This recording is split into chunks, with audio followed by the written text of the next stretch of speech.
l'arrêt cardiaque survient dans différentes circonstances accidentelles, comme une noyade, une électrisation, une intoxication, mais la cause la plus fréquente reste la mort subite.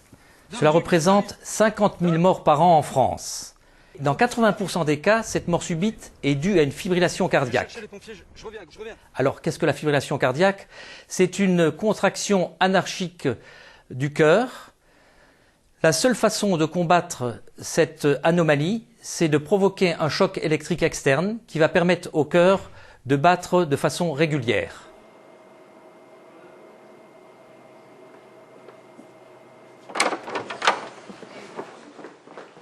Monsieur, réveillez-vous! Ouvrez les yeux!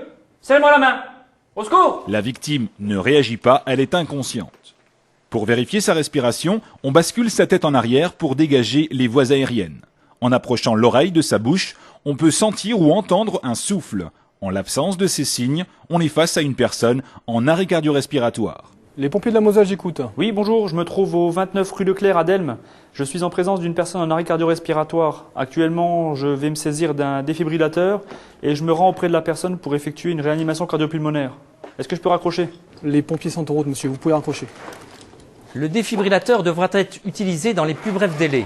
En effet, toute minute perdue représente 10% de chances de survie en moins.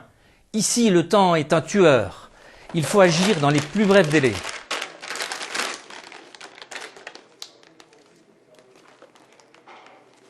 Appliquez les électrodes sur la poitrine nue du patient. Branchez le connecteur des électrodes à côté du voyant clignotant.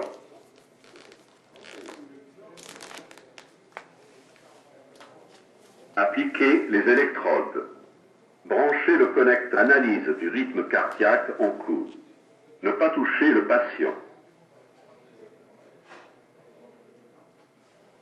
Choc recommandé. Appareil en charge.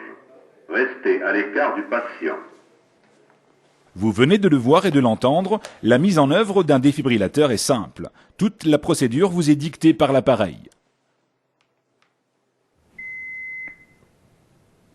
Appliquez les électrodes sur la poitrine nue du patient. Des pictogrammes permettent d'installer sans risque d'erreur les électrodes destinées à analyser le rythme cardiaque et envoyer éventuellement une décharge électrique. Branchez le connecteur des électrodes à côté du voyant clignotant. Analyse du rythme cardiaque en cours. Ne pas toucher le patient. Choc recommandé. Appareil en charge. Restez à l'écart du patient. Personne ne s'approche. Délivrez le choc maintenant. Appuyez sur la touche orange maintenant. Choc délivré. En pause. Si nécessaire, pratiquez la réanimation cardiopulmonaire. Le défibrillateur n'est pas la machine qui sauve. Pour toute victime inconsciente qui ne respire pas, il faut entamer une réanimation cardiopulmonaire. Pour cela, il vous faut vos mains, votre bouche. Votre victime doit tout d'abord être installée sur un plan dur, par exemple par terre. Pour les compressions thoraciques, il faut appliquer vos deux mains sur la poitrine dénudée de la personne, au centre de la poitrine. Et vous allez, bras tendus, comprimer 30 fois. Cette manœuvre a pour objectif de comprimer les vaisseaux sanguins afin de chasser le sang vers le reste du corps. Ensuite, vous êtes à proximité de sa bouche et vous allez libérer les voies aériennes supérieures, faire une bascule prudente de la tête vers l'arrière et souffler 2 fois dans la bouche de la victime. Cette manœuvre permet d'envoyer de l'air dans les poumons. Jusqu'à l'arrivée des secours, vous devez continuer la réanimation cardiopulmonaire et suivre les consignes et instructions du défibrillateur.